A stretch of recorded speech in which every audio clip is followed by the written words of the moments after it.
खाक हुए नगीने लोग प्रोग्राम नया दिन में मैं हूं सैयद फैसल करीम और मैं हूं महक असलम। आज हम प्रोग्राम का आगाज़ करेंगे उस शख्सियत के नाम से कि जिसने भारत को धमकी लगाने से लेकर पाकिस्तान के दिफा को नाकाबिल तस्खीर बनाने तक का सफ़र तय किया।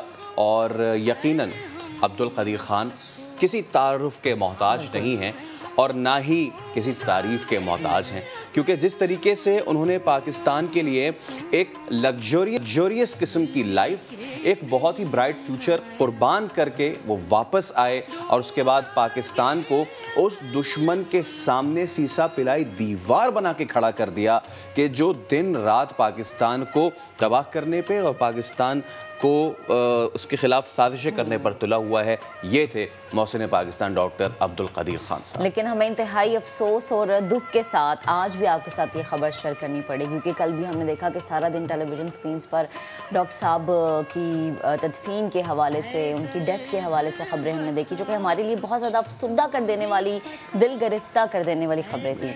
मोहसिन पाकिस्तान डॉक्टर अब्दुल कदीर ख़ान हम में नहीं रहे, पाकिस्तान का दिफा नाकाबिल तस्खीर बनाने वाली हस्ती डॉक्टर अब्दुल कदीर ख़ान मनो मट्टी तले जा सोए। जब हम कहते हैं ना मनो मट्टी तले जा सोना, तो फिर एक बाब, एक ऐसी शख्सियत, एक ऐसा हम कहेंगे कि एक ऐसी यूनिवर्सिटी और एक ऐसा इंसान जिसने पाकिस्तान को हमेशा यही चाहा कि पाकिस्तान सफ़े अव्वल में रहे, तरक्की करे। और जैसे कि फैसल आपने भी कहा कि जब दुश्मन हमारी तरफ मैली आंख से पहले कभी देखता था तो ये सोचता था कि हम हमला कर सकते हैं, लेकिन डॉक्टर साहब के इक़दामात के बाद, उनकी सोचो विचार के बाद, और उन्होंने जैसे जैसे कदम पाकिस्तान को नाकाबिल तस्खीर बनाने के लिए उठाया, उसके बाद मेरे ख्याल से दुश्मन ने शायद सोचा भी नहीं होगा कि हम पाकिस्तान वो सिर्फ धमकियों तक महदूद है और उसके बाद अमली इक़दाम मुश्किल है कि वो करे।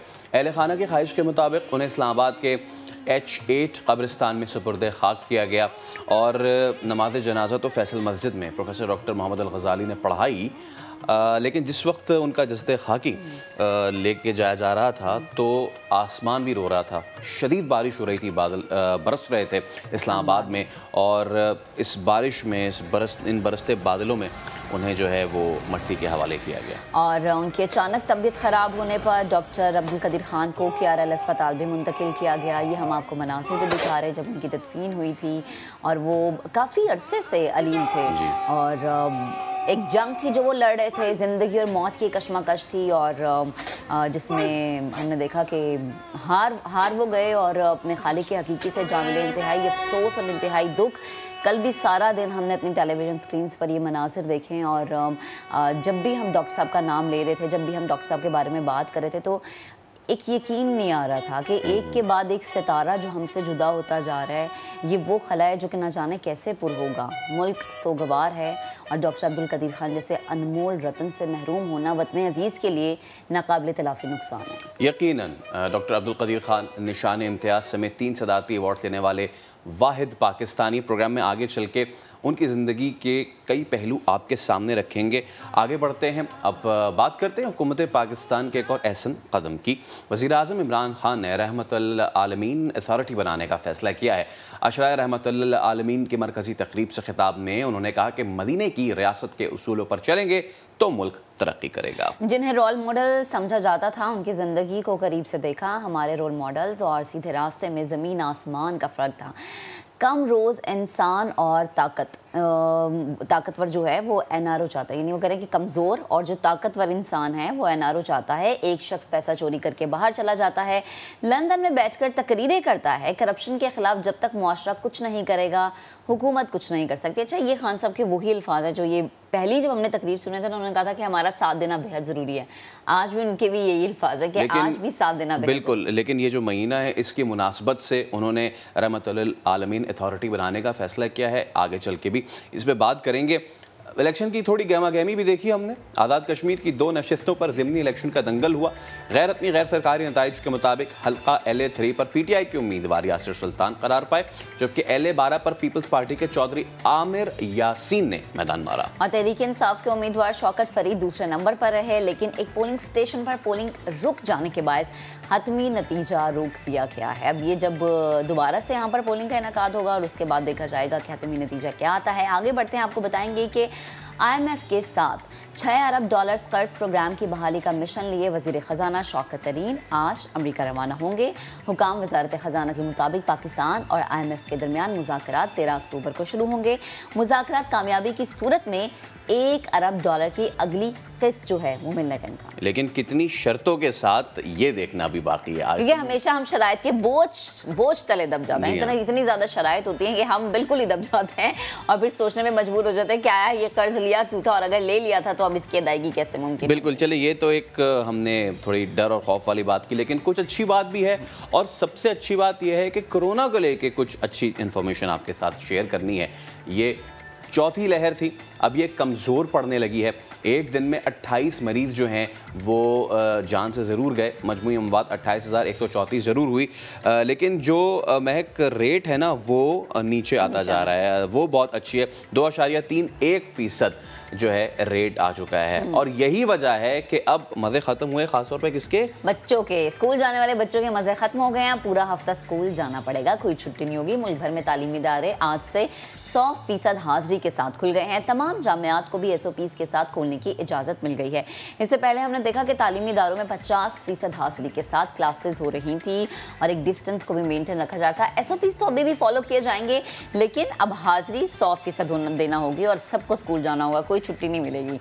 और अब आपको अपडेट करेंगे, कराची में हमने देखा था कि गुज़श्ता रात को बड़ी आग लगी थी और कहा भी ये जा रहा है कि बड़े पैमाने पर तबाही हुई है। नाज़िमाबाद नंबर 1 चावला मार्केट में लगी आग जो है अब उसे फाइनली बुझा दिया गया है। फायर ब्रिगेड की 6 गाड़ियां जो हैं उन्होंने आग पर काबू पाया है। कूलिंग का अमल अब मुकम्मल कर लिया गया है। कपड़े की मार्केट है जहां पर दर्जनों पथारे राख हो गए हैं। यानी अब सोचें कि कितने घरों के चूल्हे जो हैं वो मुंसलिक होंगे और कितने घरों के चूल्हे जो हैं वो ठंडे हुए होंगे। आग जो लगने की वजह है वो अभी तक मालूम नहीं हो रही है और जब तक कल मैंने खबरें देखी थी और सुनी थी तब तक ये कहा जा रहा था कि इसे तीसरे दर्जे की आग कहा जा रहा है। अच्छी बात अगर ये कहा जाए कि अल्लाह का शुक्र है कोई जानी नुकसान नहीं हुआ अभी तक किसी जानी लेकिन अब देखना ये है कि कितना यहाँ माली नुकसान हो चुका है, क्योंकि ये बड़ी मार्केट है, चावला मार्केट कराची की। आगे बढ़ते हैं।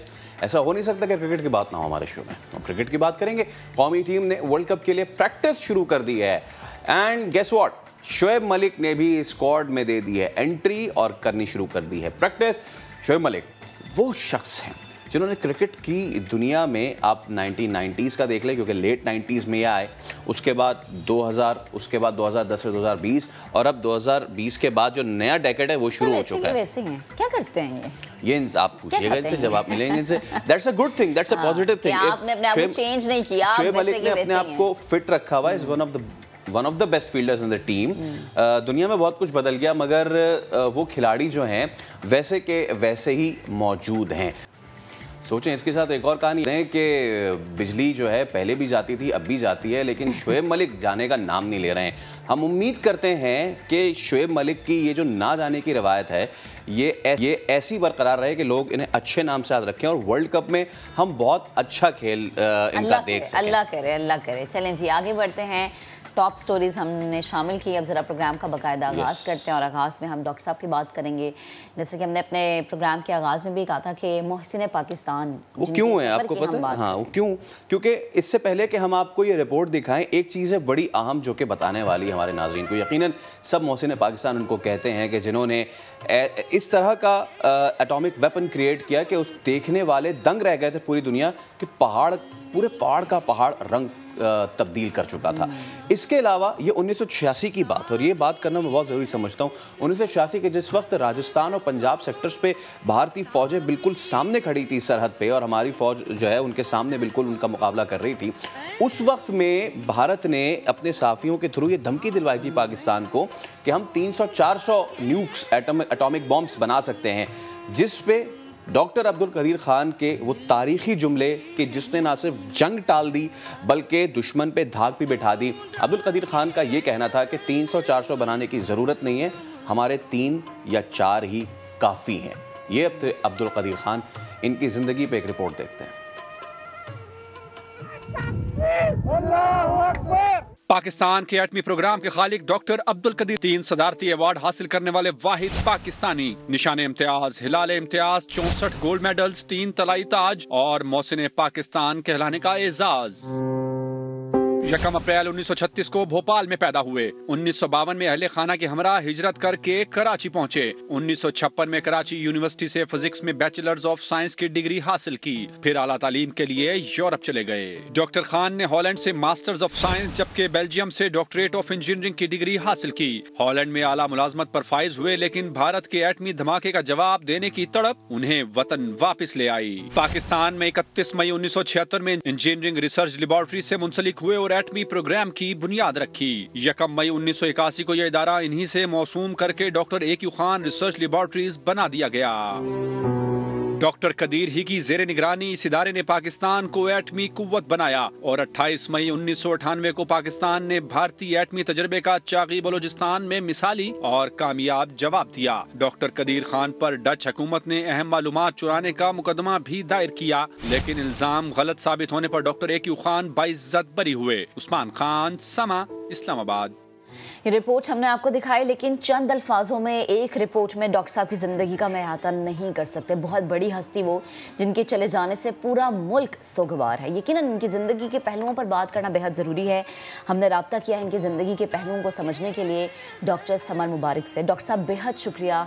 जब हम डॉक्टर अब्दुल कदीर खान की बात करते हैं तब हम ये कहते हैं कि मोहसिन पाकिस्तान है, जिन्होंने हमें हर तरह से महफूज किया है। एटमी प्रोग्राम पर मैं ये चाहूँगी कि आज हमारे प्रोग्राम के तवस्सुत से पूरा पाकिस्तान ये जाने, जहाँ लोग बैठ के हमें देख रहे हैं, कि किस तरह से काम शुरू हुआ, क्या जज्बा था, क्या हिम्मत थी, क्या हौसला था, और स्पेशली उस वक्त पाकिस्तान की पोजीशन क्या थी। देखिए, यहाँ पे 1955 में पाकिस्तान में न्यूक्लियर टेक्नोलॉजी का आगाज शुरू हुआ और वो उसके लिए एक इदारा बनाया गया जिसको एटॉमिक एनर्जी कमीशन कहते हैं। वहाँ पे बहुत सारा काम हुआ, मैन पावर ट्रेन हुई, सब कुछ हुआ, लेकिन एटम बम की तरफ कोई काम नहीं हुआ। बाकी सब कुछ होता रहा। तो उसमें न्यूक्लियर मेडिकल सेंटर्स वगैरह भी बने, बहुत काम हुए। इस तरफ नहीं तवज्जो थी, क्योंकि हमें हमारी हुकूमत को उस वक्त एहसास नहीं था या ख्याल नहीं था। अयूब खान साहब की हुकूमत थी कि हमें न्यूक्लियर वेपन बनाने चाहिए। तो जब 1973-74 में भुट्टो साहब की हुकूमत थी, उस वक्त पहली दफा क्योंकि इंडिया ने धमाका कर दिया हुआ था, बांग्लादेश देश बन गया हुआ था, पाकिस्तान तो काफी खराब हो गए थे हालात। तो फिर भुट्टो साहब ने ये सारे साइंसदानों को जमा करके मुल्तान कॉन्फ्रेंस के नाम से कॉन्फ्रेंस हुई और उसमें ये फैसला किया गया कि पाकिस्तान को ये काम करना है। तो वो काम शुरू हुआ था। तो कोई 1976 में डॉक्टर ए.क्यू. खान साहब जो थे ये भी तशरीफ लेके आए बेल्जियम से, और ये वो डिजाइन वगैरह इनके साथ लेकर में आए थे किस तरह से जो यूरेनियम है जो जमीन से निकलता है उसको एनरिच किया जा सकता है ताकि वो एटम बम में इस्तेमाल करने के काबिल हो जाए। इसे कहते हैं यूरेनियम एनरिचमेंट। तो ये वो टेक्नोलॉजी लेकर आए, लेकिन वो क्योंकि अकेले आए, उन्होंने फिर यहाँ पे टीम तश्कील दी जिसमें बहुत सारे लोग एटॉमिक एनर्जी कमीशन से भी पुराने साइंटिस्ट एक्सपीरियंस साइंटिस्ट लिए और लोग भी रिक्रूट किए और महफूज से भी लिए और टीम बना के उन्होंने कहूटे में लेबोरेटरी बना के गवर्नमेंट ने दी और वहाँ पे ये काम डॉक्टर खान साहब की सरबराही में शुरू हुआ और इसमें 1981-82 में कामयाबी हो गई और यूरेनियम की एनरिचमेंट शुरू हो गई। अच्छा डॉक्टर साहब, टीम का आपने जिक्र किया, अगर हम सिर्फ डॉक्टर अब्दुल कदीर खान से मुतालिक बात करें तो उनका पाकिस्तान में आकर इस प्रोग्राम पर काम करना कितना बड़ा गेम चेंजर था? लेकिन टेक्नोलॉजी रजिस्टर्ड के नहीं थी, वो लेकर आए, लेकिन एज एक इंडिविजुअल पर्सन खुद लेकर आए। उन्होंने फिर यहाँ पर टीम तश्कील दी, कंप्यूटर लेबोरेटरीज बनाकर उनको गवर्नमेंट ने दी, तो वहाँ पे फिर उन्होंने टीम को ट्रेन किया। तो टेक्नोलॉजी वो लेकर आए थे, वो टेक्नोलॉजी अपनी टीम को वो मुंतकिल की और वो उसमें काफी सीनियर लोग थे हमारे एटॉमिक एनर्जी और भी लोग थे जैसे मैंने पहले कहा। तो उस टीम ने बड़ी मेहनत से काम शुरू किया। पहले एक पायलट प्लांट की बनाई, फिर वो काफी 3-4 साल उस पर लगे, फिर वो जब कामयाब होगी तो फिर बड़े स्केल पे प्लांट बनी कहूटे में वो बनाई गई। तो वो उन्होंने जो मैनेजमेंट का काम शुरू किया वो आज तक वो चल रहा है। आज तक उसके साथ मुंसलिक रहे हैं अपने रिटायरमेंट तक। 2001 में रिटायर हुए थे और उससे के बाद भी अब 20 साल गुजर गए, तो वो बहुत ही अच्छा काम वहाँ पे हो रहा है। उनके बंदे जो ट्रेन किए हुए हैं, जो उनके बंदे मोटिवेट किए हुए हैं, जिनको पाकिस्तान की मोहब्बत उनके दिल में डाली गई है, जो बहुत अच्छी तरह से काम कर रहे हैं, वो काम अभी भी बहुत खुश असलूबी से चल रहा है। तो ये ऑर्गेनाइजेशन कैपेबिलिटी होती है एक इंसान की कि उसके मौजूदगी में तो इदारा चलता है, तरक्की करता है, लेकिन उसके एब्सेंस में भी वो काम उस तरह से नहीं बल्कि उससे बेहतर तरीके से भी और भी तरीके से अच्छी तरह से करता रहे। ये डॉक्टर साहब ने बहुत बड़ी कंट्रीब्यूशन की है हमारे मुल्क के लिए। तो इसके लिए मैं उनको खराज तस्लीम पेश करना चाहता हूँ और मैं दुआ को हूँ कि ये सब काम जो है उन्होंने यहाँ पे किया है इस्लामी उम्मा को मजबूत करने के लिए, पाकिस्तान के मुस्लिम मुल्क से इसकी खिदमत करने के लिए, इस काम का उनको हमें सबका जारिया बने, उनको अजर मिलता रहे आइंदा क़यामत के दिन तक। जी डॉक्टर साहब, आपने उनकी रिटायरमेंट का भी जिक्र किया, तो मैं चाहूँगी कि हमारे नाज़रीन जानें कि रिटायरमेंट के बाद उनको कैसा पाया आपने, क्योंकि आपने तो उनके साथ काम किया था। तो अगर हम शख्सियत पे थोड़ी मज़ीद बात करना चाहें तो प्लीज़ ज़रा बताएगा। जब वो रिटायर हुए तो आराम से घर से खामोशी से बेकार होकर नहीं बैठे। उन्होंने चेन ऑफ हॉस्पिटल बनाई पाकिस्तान में, chain of schools and colleges बनाए, उन्होंने टेक्निकल इंस्टीट्यूशन बनाए एजुकेशन के, जिसमें टेक्नीशियंस प्रोड्यूस होते हैं। फैसलाबाद में बड़ा अच्छा इंस्टीट्यूट बना, तो उन्होंने ये काम पे बड़ा फोकस किया, और ताकि एक जो लोगों की खिदमत है माशरे की, मेडिकल ट्रीटमेंट के साथ शुरू की जाए। या आज भी वो उनकी डेथ हुई है, उनके अपने बनाए हुए हॉस्पिटल में ही हुई है। वो कहीं अमेरिका नहीं गए इलाज कराने, कहीं और नहीं गए, वो यहीं पे अपने अस्पताल में फौत हुए।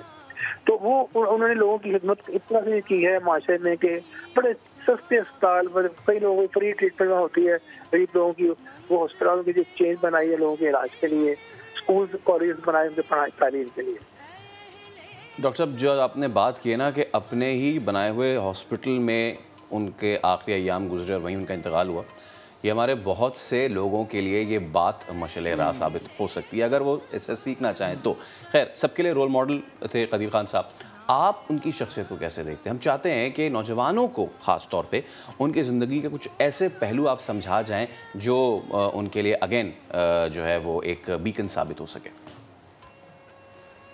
दिल के नरम और शफीक इंसान थे, और यही वजह थी कि वो कोलैबोरेशन हुई है ना तीन इदारों के दरमियान, वो कोलैबोरेशन परवान चढ़ सकी और कोई के बीच में जेलसीज नहीं हुई, कोई झगड़े नहीं हुए, और मिलजुल के काम हुआ। और इसी वजह से उन्होंने बहुत सारे लोगों को मुआशरे में, गरीब लोगों की मदद की, बेवाओं की मदद की, गरीब बच्चों की जो यतीम थे उनको स्कूल कॉलेज के वजीफे दिए। इस तरह के काम भी उन्होंने बहुत किए जो अनसीन काम है, लेकिन अल्लाह को पता उसका।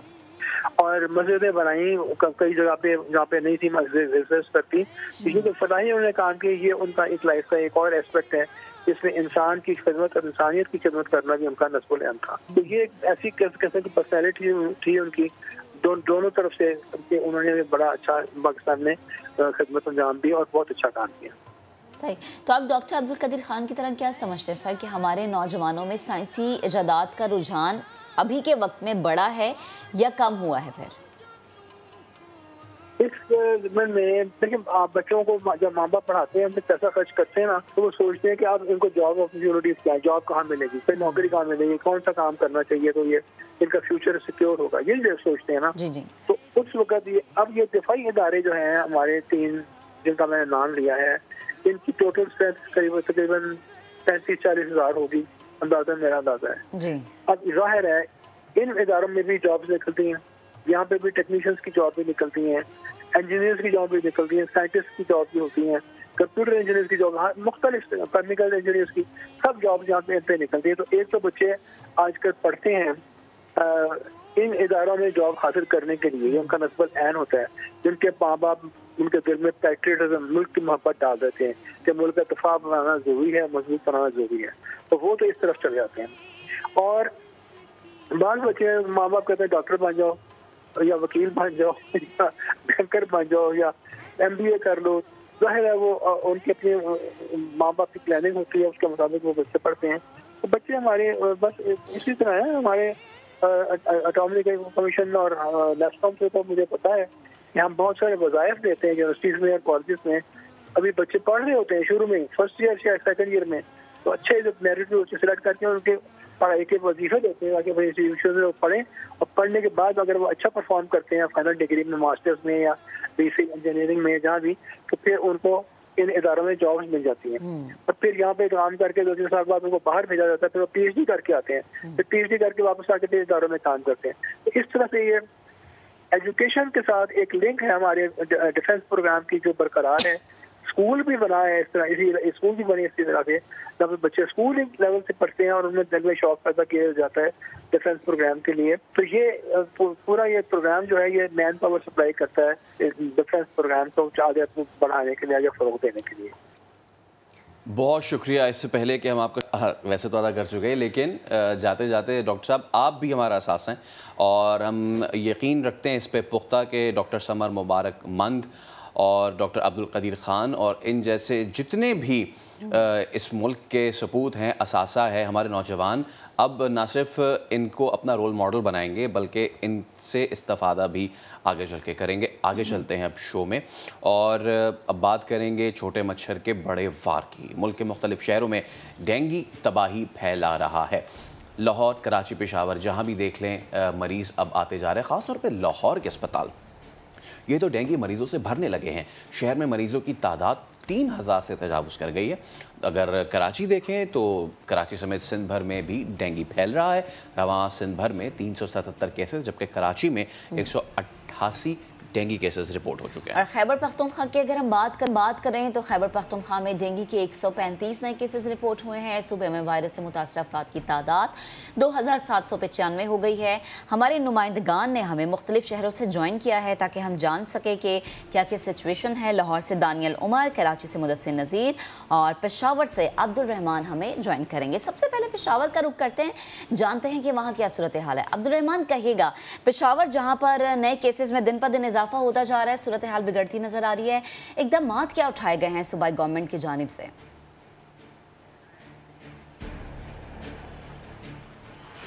जी, यही वो सवाल है जो कि हर शहर और हर गांव में उठाया जा रहा है कि हुकूमत ने इक़दाम क्या किए, लेकिन ये कोई नहीं सोचता कि अवाम ने क्या किया। हुकूमत के साथ साथ अवाम की भी जिम्मेदारी कि वो जो डेंगू मच्छर का लार्वा जहाँ पर पनपता है, जहाँ पर पैदा होता है, वो जगह ख़त्म करे, यानी जहाँ पर पानी खड़ा होता है। तो सबसे पहले जो शहरियों की जिम्मेदारी है, उसके बाद फिर आते हैं हुकूमत की जानिब। बिल्कुल कोरोना की वजह से वो तवज्जो नहीं दी जा सकी डेंगू के सीज़न में, और यही वजह है कि एक बार फिर जो है डेंगू पेशावर में तकरीबन 2016 के बाद खतरा बनता जा रहा है।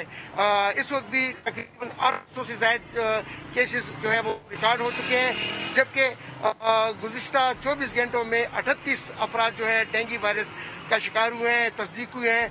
जबकि सबसे काबिल ज़िक्र बात यह है कि पेशावर का जो मुज़फ्फर इलाका है, जो देही इलाका है, जिसमें सरबंद है, अचीनी पाया है, सफ़ेद डेरी है, ये इलाके जो है ये काफ़ी मुतासिर हैं और यहाँ से तकरीबन 150 से ज़्यादा केसेस अब तक रिकॉर्ड हो चुके हैं।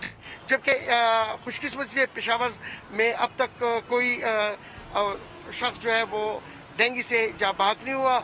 अब जो सूबे में टोटल केसेस हैं 2795 हैं, जिनमें सबसे ज्यादा पेशावर तो है ही मुतासिर, लेकिन उसके बाद जो है नौशहरा जो पेशावर से मुल्हिका जिला है वहाँ 374 केसेस रिकॉर्ड हुए। इसी तरह बुनेर पहाड़ी इलाका है, मलाकान डिवीजन का इलाका है, वहाँ 242 केसेस रिकॉर्ड हुए हैं, और 212 जो है हरिपुर जो कि हजारा डिवीजन का इलाका है, जिला है, वहाँ से रिकॉर्ड हुए हैं। और अब तक जो 4 अफराद जाबाज हुए हैं उनमें 2 जिला खैबर के हैं जो कि पेशावर से मुतसिल जिला है, जबकि इसी तरह मानसेरा और नौशहरा वो फिर पेशावर से मुतसिल जिला है, वहाँ से एक एक। चलिए, यहाँ तो ये आपने बात बता दी। हम अब जरा लाहौर का रुख कर लेते हैं जो सबसे ज़्यादा इफेक्टेड इस वक्त हमें नज़र आ रहा है। दानियाल, बताइए what's the situation in Lahore. हम देख रहे हैं कि अस्पताल जो हैं उन पे प्रेशर बढ़ता जा रहा है। अब फैसल, देखिए, आपने जिस तरह इंट्रो में भी बताया कि लाहौर में सूरत हाल बहुत ज़्यादा संगीन है इस वक्त डेंगू के हवाले से। यकीनन हंगामी हालात हैं लाहौर में, चूँकि केसेस की तादाद जो है वो दिन ब दिन बढ़ती जा रही है, कम नहीं हो रही है। और उसकी सारी वजह ये है कि अगर इंतज़ामिया में, जिस तरह पेशावर से भी अभी हमारे रिपोर्टर बता रहे थे कि काम किया होता इंतज़ामिया ने, पहले से ही ये फैसले किए होते कि जो डेंगू लार्वा है उसको वक्त पर तल्फ किया जाता तो आज वो मच्छर ना बनता। इस वक्त सिचुएशन ये है कि लाहौर में 3000 से ज़्यादा डेंगू केसेस जो है वो रिपोर्ट हो चुके हुए हैं। लाहौर के अस्पताल जो है वो भरना शुरू हो गए हैं। बड़े अस्पताल जिनके अंदर म्यू अस्पताल शामिल है, जिना अस्पताल शामिल है, सर्विसेज शामिल है, गंगाराम शामिल है, यहाँ पर डेंगू मरीजों की एक बड़ी तादाद दाखिल है। और उस वजह से जो है वो अब यहाँ पे जो ऑक्यूपेंसी रेट है वो बिल्कुल ख़त्म हो गया है। हुकूमत ने, पंजाब हुकूमत ने फैसला किया है कि जो एक्सपो सेंटर है जिसको इस्तेमाल किया गया था डेंगू कोरोना के फील्ड अस्पताल के लिए, कोरोना के जो तशवीशनाक मरीज़ हैं वहाँ पे दाखिल करना शुरू किए थे जब बहुत ज़्यादा केसेस आए थे। अब चूँकि डेंगू के बहुत सारे केसेस आ रहे हैं तो गुज़श्ता रोज़ सूबाई वज़ीर सेहत पंजाब डॉक्टर यास्मीन राशिद ने उसको खोलने का ऐलान किया था। वो खुद भी वहाँ गई थी, वहाँ सारा कुछ सेटअप किया है और वो तकरीबन तकरीबन 300 से ज़्यादा बेड्स का वो अस्पताल है, जिसके अंदर तमाम तर चीज़ें जो है वो लगा दी गई हैं जो कि डेंगू के तशवीशनाक मरीज़ों के इलाज के लिए ज़रूरी होंगी। अस्पतालों के अंदर सिचुएशन तो बहुत ज़्यादा ख़राब है। इंतजामिया दूसरी जानिब जो है वो अब हमें डेंगू लार्वा तलब करते हुए नजर आ रही है। बिल्कुल, एक स्प्रे मुहिम भी चलाई गई है ये पंजाब में। जरा कराची की सूरत हाल जानते हैं, मुदस्सिर भी मौजूद है। कराची बड़ा शहर है, मसाइल भी जरा ज्यादा, लेकिन शुक्र है कि डेंगू की केसेस यहाँ पर कम है। एक चीज जो कि कम हमें नजर आई, लेकिन इसके बावजूद हमने एहतियात का दामन हाथ से नहीं छोड़ना। मुदस्सिर, आप बताएगा कराची में सूरत हाल क्या है और अस्पतालों की स्पेशली, क्योंकि हमेशा कराची के हेल्थ सिस्टम पे बहुत बात की जाती है, तो कराची का जो हेल्थ सिस्टम है पे भी ज़रा अपडेट कीजिएगा।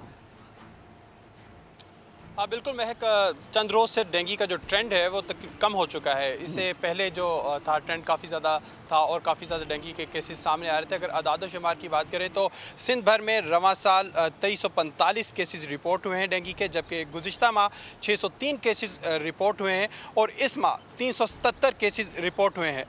कराची में रवां माह अब तक 185 केसेस रिपोर्ट हुए हैं और अब तक जो जाँ बहक हुए हैं अफराद उनकी तादाद 5 है। सबसे ज़्यादा डिस्ट्रिक्ट सेंट्रल मुतासिर है, वहाँ पर सबसे ज़्यादा केसेस हैं और तमाम ट्रेंड में अगर देखा जाए डिस्ट्रिक्ट सेंट्रल में सबसे ज़्यादा केसेस हैं। तो जो सबसे ज़्यादा इंफॉर्मेटिव बात वो ये है कि जिस तरह कोरोना का वेरिएंट्स थे, इसी तरह डेंगू के भी वेरिएंट्स हैं, जिसमें डेन V2 और डेन V4 ये 2 वेरिएंट्स हैं जो काफ़ी ज़्यादा ख़तरनाक हैं। और जिन लोगों को पहले डेंगू हो चुका है उन्हें सबसे ज़्यादा एहतियात की ज़रूरत है, क्योंकि अगर नया वेरिएंट उन्हें लगेगा तो उनकी जान भी जा सकती है। तो अगर बात करें इंतज़ामिया की, तो इंतज़ामिया में कल डिस्ट्रिक्ट गवर्नमेंट ने ये ऐलान कर दिया है कि तमाम जितने भी डिस्ट्रिक्ट्स हैं वहाँ पर स्प्रे किया जाए और एहतियाती तदाबीर की जाए। और बिल्कुल, और हम डेली बेसिस पे अपने नाज़रीन को बताते भी हैं कि जो एहतियाती तदाबीर है उसे अपनाने से आप बहुत हद तक बच सकते हैं। मुदस्सिर, बेहद शुक्रिया आपका। दानियल भी मौजूद थे और अब्दुल रहमान भी, आप तीनों का बेहद शुक्रिया, आप हमें अपडेट कर रहे थे। इंतहाई मामला है, जितनी एहतियात बढ़ती जाए उतनी कम है। इसी मामले पर मजीद बात करने के लिए हमें ज्वाइन किया है पार्लिमानी सेक्रेटरी बराए सेहत डॉक्टर नौशीन हामिद साहिबा ने। डॉक्टर साहिबा, बेहद शुक्रिया वक्त देने के लिए। डेंगू सर उठा रहा है, कोविड की ये चौथी लहर जिसमें हमने काबू पाया, लेकिन ये डेंगू जो है ये अब ज़्यादा नाक में दम करने लग गया, क्योंकि जिस भी शहर की रिपोर्ट हम देखते हैं वहाँ पर डेंगू काबू में हमें नज़र आता हुआ नहीं नज़र आ रहा। क्या वजह है कि केसेस बढ़ते जा रहे हैं, मुसलसल इजाफा हो रहा है, जबकि मुझे लगता है कि जितनी हम लोगों ने यहाँ पर एहतियात बरत ली थी या जितने हम लोगों ने मुहिम चला ली थी उसमें तो अब डेंगू के केसेस कम होने चाहिए थे, लेकिन शायद पेश के इकदाम नहीं उठाए गए, जिसका रिजल्ट अब हमारे सामने है।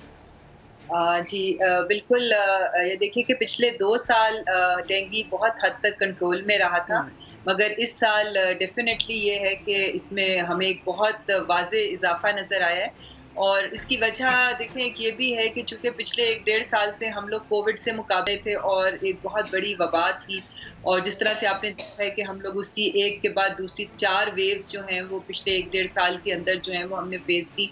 तो ये डेंगू की जो टीम्स थी इनको उस वक्त थोड़ा सा कोविड की तरफ भी डायरेक्ट किया गया था कि इनकी सर्विसेज को कोरोना को डील करने के लिए डाइवर्ट की गई थी। ये नहीं है कि काम नहीं हो रहा था, काम फिर भी हो रहा था। सर्वेलेंस टीम्स में से मैं इस्लामाबाद में बैठी हूँ, मैं आपको बताऊंगी कि सर्वेलेंस टीम्स जो हैं वो बड़े अरसे से ग्राउंड पे थी और वो मुख्तलिफ इलाकों में जाके लार्वा की तलाश भी कर रही थी और जहाँ पर वो मिल रहे थे वहाँ फ्यूमिगेशन भी हो रही थी। मगर जाहिर है अगर इसने सर उठाया तो इसका यही मतलब है कि काम काफ़ी नहीं हुआ था। तो अब बहरहाल जो भी हद्दुल इम्कान कोशिशें हैं वो की जा रही हैं, और लार्वे भी जिस तरह आपने देखा है कि लाहौर में भी तमाम शहरों में डोर टू डोर जाके हर बिल्डिंग को, हर घर को चेक किया जा रहा है। और इसी तरह से अब जो इफ़ेक्ट हो गए हैं उनके लिए हर हॉस्पिटल में फैसिलिटीज़ प्रोवाइड की जा रही हैं स्पेशल, जैसे अभी आपने बताया कि हॉस्पिटल सेटअप कर दिए गए हैं और जो पॉसिबल मेजर्स हैं वो हुकूमत ले रही है। और मुझे उम्मीद है कि इंशाल्लाह आने वाले दिनों में हम इसमें वाज़े कमी देखेंगे, क्योंकि बहुत बड़ी तादाद में लार्वे जो हैं वो तल्फ किए गए हैं, फ्यूमिगेशंस हुई हैं, क्योंकि टीम्स ने बहुत जगहों पे लार्वा को आइडेंटिफाई किया। अच्छा मैम, यकीनन आपकी टीम भी काम कर रही है, लेकिन आप ख़ुद भी इस चीज़ का ऑब्वियसली एतराफ़ कर रही हैं कि जितना होना चाहिए था उतना नहीं हुआ, बट स्टिल तमाम तर टीम्स जो हैं दे आर ऑन इट। अब आप हमसे ये बता सकती हैं स्टैटिस्टिक्स अगर शेयर करें कि 1700 घरों से अगर डेंगू लार्वा मिल रहा है और अस्पतालों में थोड़ा प्रेशर बनता जा रहा है अब, तो क्या ये अलार्मिंग है या फिर situation is under control?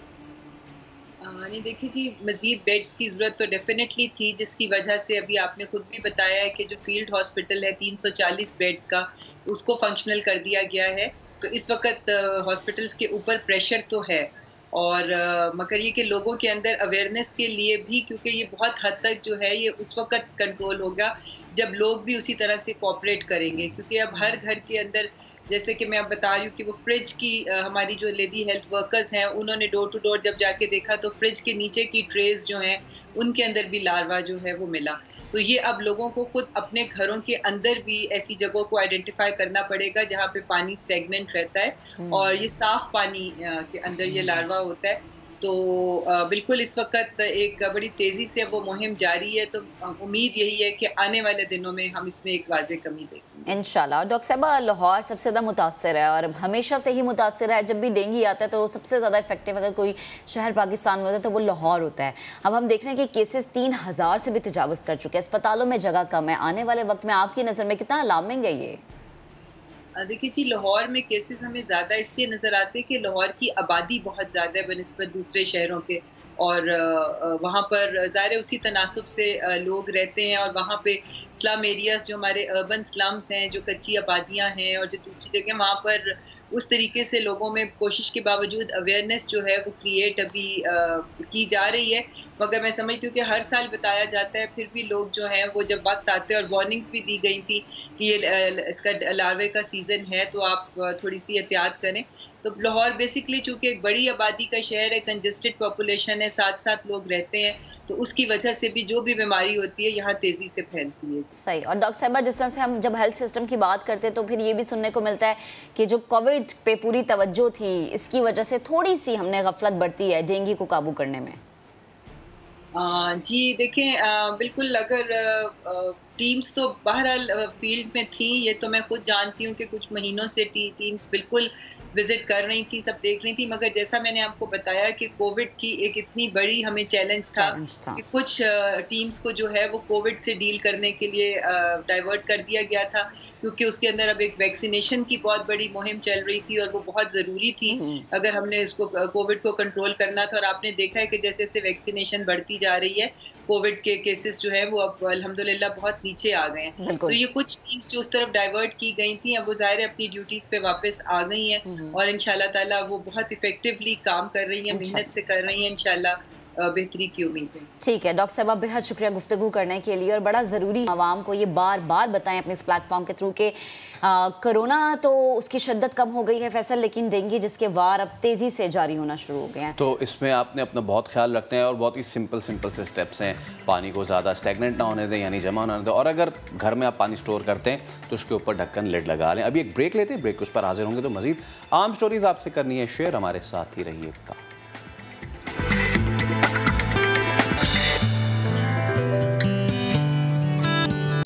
Welcome back. इससे पहले कि हम अपना अगला सेगमेंट अनाउंस करें, मैं आपसे एक सवाल है कि मोहब्बत में सबसे ज़्यादा क्या मिलता है? मोहब्बत में सबसे ज़्यादा जी आंसू।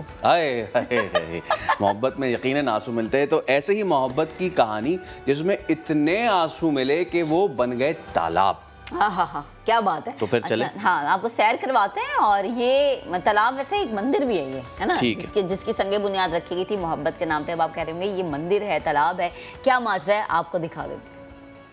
मैं इत्थां ते ढोल कटा से आया चिट्ठियां लग गई आसे, मैं इत्थां ते ढोल कटा से मंगया पानी लगिया प्यासे, भला खल्ले कटा से इट्टा पई गिण दिया मंदर दिया।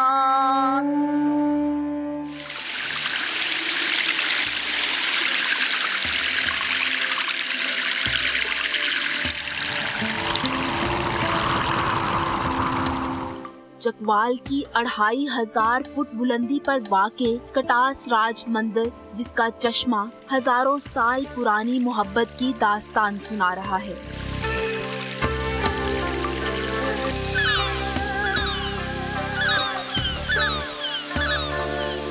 कटास राज के मंदिरों का संगे बुनियाद मोहब्बत की एक कहानी ने रखा। मोहब्बत जो कई ज़मानों का सफ़र तय करके अकीदत में बदल गई।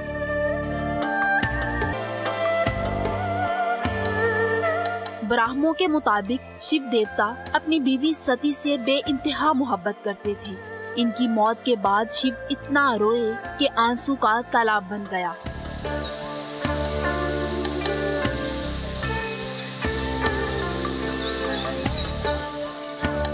महाभारत किताब जो 300 साल कबले मसीह लिखी गई, उसमें इस जगह का जिक्र मिलता है। मेन चीज़ यहाँ पे ये झील है। इस झील के मुख्तलिफ नाम है, अमरकुंड, चमरकुंड, विषकुंड वगैरह। उनके रोने से जो 2 आंसू टपके, उससे 2 मुतबरक चश्मे वजूद में आए। एक पुष्कराज इंडिया जो अजमेर में राजस्थान के करीब है, और दूसरा ये कटास राज।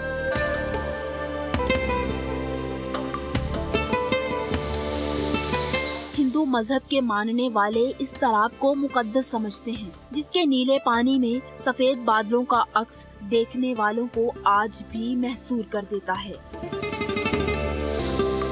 जी, जो अपनी बीवी की मोहब्बत में यहाँ रोए थे, जिसकी वजह से ये चश्मा फूटा था, तब से ये अब तक नहीं सूखा। ये जारी है यहाँ पे पानी, और बहुत ही ज़्यादा तारीखी मंजर है, बहुत खूबसूरत है। तारीख सुन के आया था कि यहाँ पे सदियों पहले मोहब्बत और अकीदत आके मिले थे, तो ये एक मंदिर वजूद में आया था। ये देखने के लिए आया था, तो मिल के देख के ऐसी लगा है कि जिस तरह के पुरानी बहुत सदियों पहले में आ गया हूँ। ये तालाब कभी अकीदतमंदों को बेताब और इलाके को सैराब किया करता था, लेकिन अब तेजी से फैलती सीमेंट की फैक्ट्रियों ने देवता के आंसू खुश्क कर दिए हैं। देवता की आंख से आंसू गिरा तो चश्मा उबल पड़ा, मगर इंसान की भूल और वक्त की धूल ने ये चश्मा, ये तालाब खुश्क कर दिया। अब इस तालाब को मुकम्मल भरने के लिए न जाने कितने आंसू बहाने पड़ेंगे। जो इस एरिया में सीमेंट फैक्ट्री लगी हैं, उनकी वजह से इसका वाटर लेवल नीचे चला गया। बारिशें ना होना भी इसकी वजह में से एक वजह है। तो यूँ ये इसका पहले ये पानी से पूरी भरी हुई थी और नीलगू कलर का पानी था। 24 घंटे पानी फ्लो करके जो सैदन शाह की तरफ जाता था, लेकिन अब इसके वाटर लेवल नीचे जाने से वो पहले जैसी ब्यूटी नहीं रही। लेकिन बारिशें होने से और अल्लाह के फजल से अगर दोबारा इसमें पानी चश्मे बहाल हो जाएं, तो ये पहले की तरह इसमें रौनक आ सकती है। हिंदू मजहब में इस तिलिस्माती नगरी का जिक्र इनकी किताबों में मिलता है। हर साल लाखों हिंदू अस्तिहान में नहाकर बीमारियों का इलाज और पाकीज़गी ढूंढ रहे हैं। और अब पहाड़ों की सैर के शौकीन कराची वालों को ऐसी जगह दिखाते हैं जहां जाना उनके लिए बिल्कुल आसान है। और आसान के साथ साथ बड़ा आसान है, बिल्कुल आसान नहीं, बहुत आसान है। क्या आपको पता है कि कराची चंद घंटे दूर एक ऐसा पुरफजार बुलंद तरीन मकाम है जहां जाने वाले खुशगवार हैरत में मुब्तला हो जाते हैं कि ये जगह कौन सी है और यहाँ पहुँचना कितना आसान है। ये कराची वाले भी सोचते हैं वहाँ पर जाके, और जो कैमरे के उस पर बैठे हैं वो भी सोच रहे होंगे। तो शयान सलीम की रिपोर्ट में आपको दिखाते हैं। दुश्वार गुजार रास्ते, संगलाख चट्टानें, गाड़ियों का शोर ना फैक्ट्रियों का धुआं, ता हद्दे निगाह फैले हुए पहाड़ और इनके दामन में जुगाली करती भेड़ बकरियां। ये दिल फरेब मनाजिर कराची से लगभग 2.5 घंटे की मुसाफत पर सयाहों की राह तक रहे हैं। सिंध और बलोचिस्तान के संगम पर वाक़े महर जबल, जिसको कराची का गोरख हिल कहा जाए तो बेजाना होगा।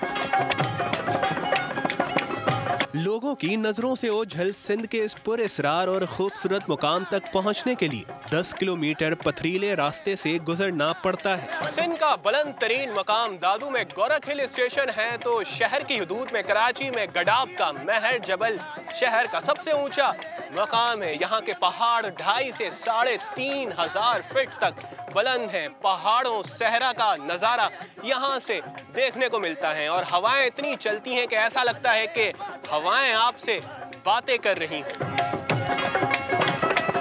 पहाड़ क्या होता है, इसका अंदाजा तो महर जबल पर चढ़ने के बाद ही होता है। जूं-जूं आगे बढ़ते जाएंगे पहाड़ भी आगे बढ़ता जाता है। किसी शायर ने कहा था, पहाड़ों की बुलंदी पर खड़ा हूँ, जमीन वालों को छोटा लग रहा हूँ।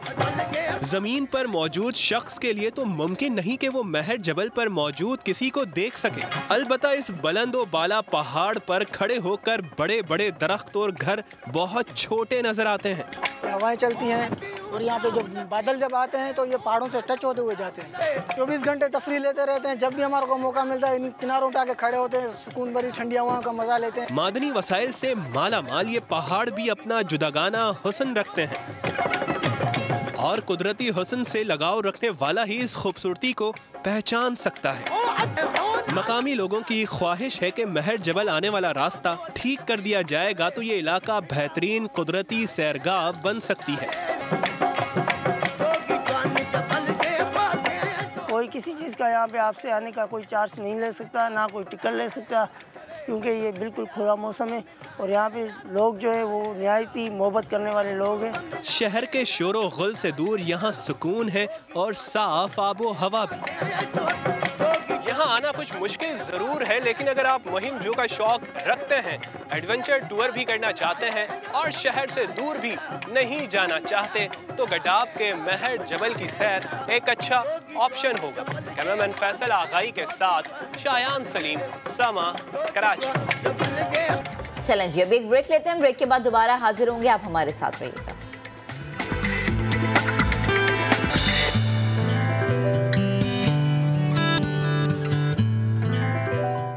Welcome back. अहम खबर है, सिंध हाई कोर्ट ने एमकेएम के मुबैना टारगेट किलर्स की सजा के खिलाफ अपील मंजूर कर ली है। मुलजिम उबैद केटू और नादिर शाह को बरी कर दिया गया है। बात करेंगे अपने नुमाइंदे इरफानुल हक से। इरफान से भी हम बात करेंगे, लेकिन ये अहम डेवलपमेंट याद आपको ज़रूर दिलाएं कि 2 पुलिस एहलकारों के कत्ल का इल्ज़ाम था उबैद केटू और नादिर शाह के ख़िलाफ़, लेकिन अब इन्हें बरी कर दिया गया है। और इन पे पुलिस के मुताबिक इल्ज़ाम था कि मुलजिमान ने सन 2000 में एम.ए. जिन्ना रोड पर पुलिस एहलकारों को कत्ल किया था। 2 पुलिस एहलकारों के कत्ल का इल्ज़ाम था। एमकेएम के टारगेट किलर्स थे उबैद केटू, नादिर शाह, और सज़ा के खिलाफ अपील इनकी मंजूर कर ली गई है और इन्हें बरी कर दिया गया है। अदालत का ये कहना है कि प्रोसिक्यूशन सज़ा बरकरार रखने के लिए ठोस शवाहिद पेश नहीं कर सकी। ठीक है, अहम खबर है जिससे मुतालिक आपको अपडेट कर रहे हैं। 2 पुलिस एहलकारों के कत्ल का इल्ज़ाम, एमकेएम टारगेट किलर्स की सज़ा के खिलाफ अपील मंजूर कर ली गई है।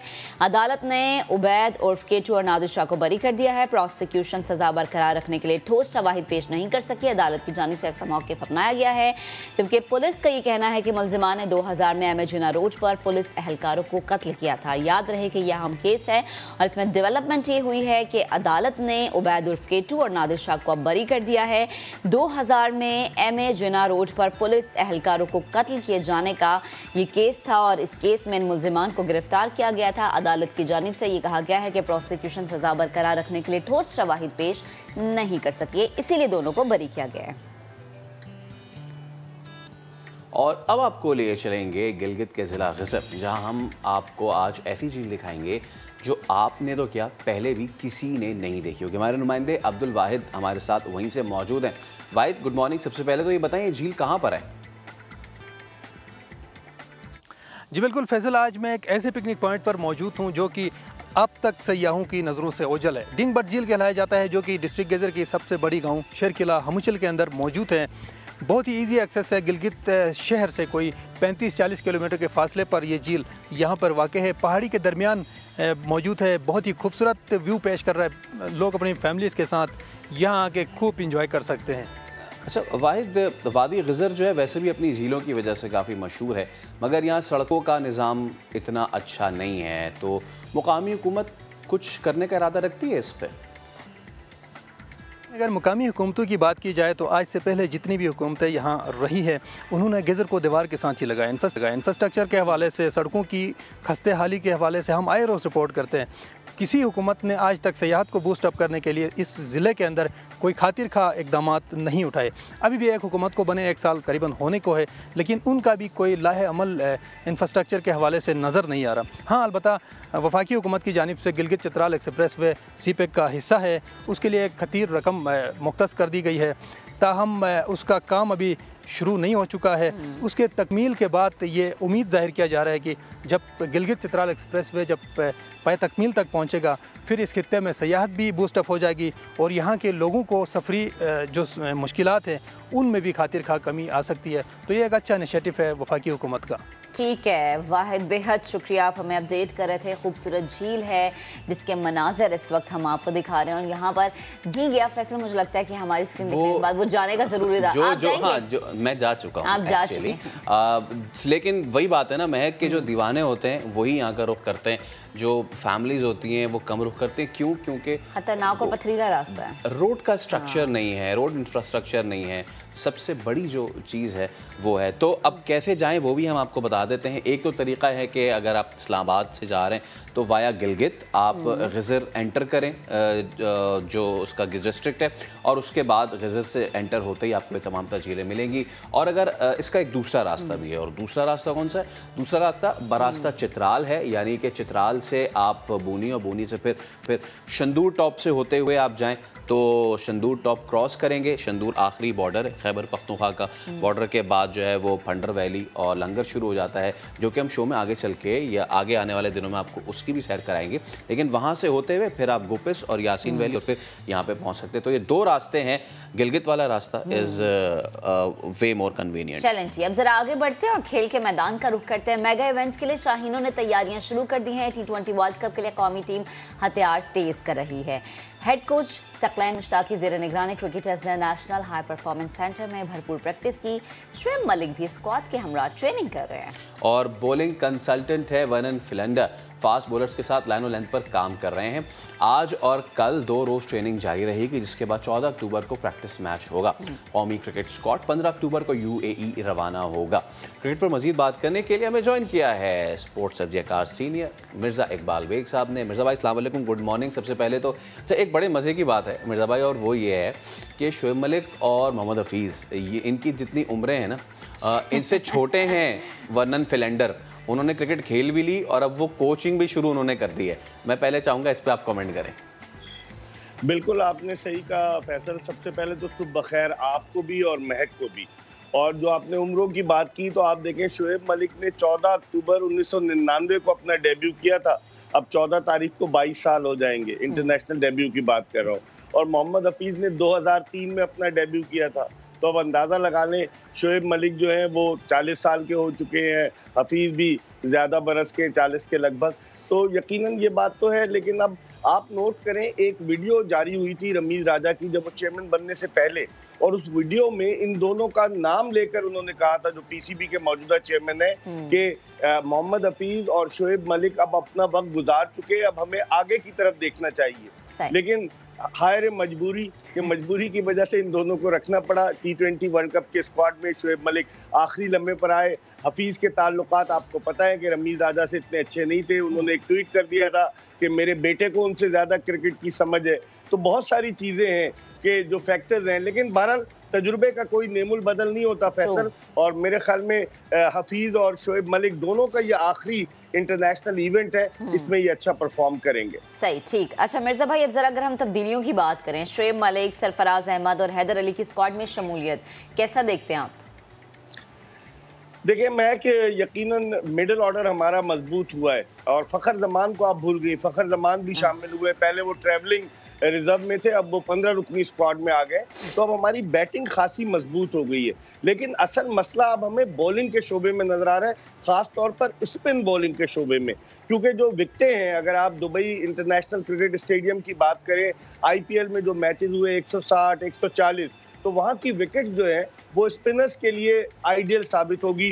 UAE के दुबई इंटरनेशनल क्रिकेट स्टेडियम की हमारे पास जो 3 स्पिनर्स हैं, शादाब खान काफ़ी अरसे से आउट ऑफ फॉर्म है। उनके अलावा इमाद वसीम है, जिनके बारे में कहा जाता है कि शुरू के ओवर्स उनसे कराए जाते हैं। अगर वो उनको मिडिल ऑर्डर में बॉलिंग के लिए लेकर आए, मिडिल में इनिंग्स के, तो वो खासे महंगे साबित होते हैं। और मोहम्मद नवाज, उनको हम खिला नहीं रहे, उनको हमने दौरे कराए हैं। तो हमारा स्पिन बॉलिंग अटैक थोड़ा सा कमज़ोर नज़र आता है। वो हफीज़ से भी बॉलिंग कराएं, जो कोई मैच नहीं खेले। आपको पता है उनको पहले फूड पॉइजनिंग हो गई, फिर उसके बाद हफीज़ को जो है वो डेंगू हो गया। अब वो प्रैक्टिस तो कर रहे हैं। तो ये एक लम्हे फिक्रिया है, ये शोबा। लेकिन बैटिंग हमारी खासी मजबूत हो गई है। अच्छा मिर्ज़ा भाई, एक चीज़ ये कि जब बॉलिंग की आप बात कर ही रहे हैं, हमने अभी जिक्र किया वर्नन फिलेंडर का, वो आएंगे और वो फास्ट बॉलर्स को जो भी टिप्स देंगे, वो लेंथ लाइन वाले बंदे थे तो वो गालबन उसी तरीके से ट्रेन करेंगे। बट हमने जाना है सर यूएई में खेलने।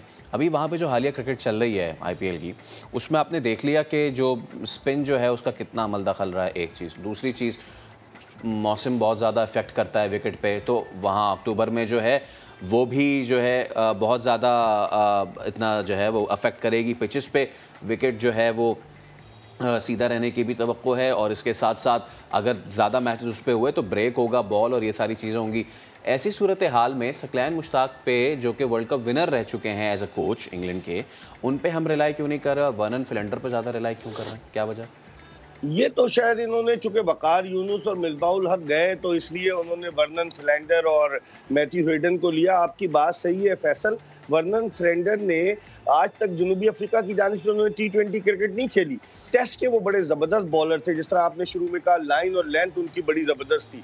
लेकिन अब देखता ये है कि ये तो T20 इवेंट है, इसमें वो क्या बताते हैं। उन्होंने नेशनल हाई परफॉर्मेंस सेंटर में बॉलर्स को बताना तो शुरू किया है। आपकी बात बड़ी वैलिड है, हमें एडवांटेज होगा सकलैन मुश्ताक का, जो कि हेड कोच है। आपने खुद कहा इंग्लैंड के साथ भी वो वाबस्ता रहे, वेस्ट इंडीज़ के साथ भी वाबस्ता रहे, और उनका खासा तजुर्बा है। वो एक हिकमत अमली तरतीब दे सकते हैं, ज़हीन बॉलर है, दूसरा उन्होंने ईजाद किया। तो मैं समझता हूँ सारा बोझ जो है फैसल वो सकलैन मुश्ताक के कांधों पर होगा कि वो अपने स्पिनर्स को किस तरीके से गाइड करते हैं इस मेगा इवेंट में।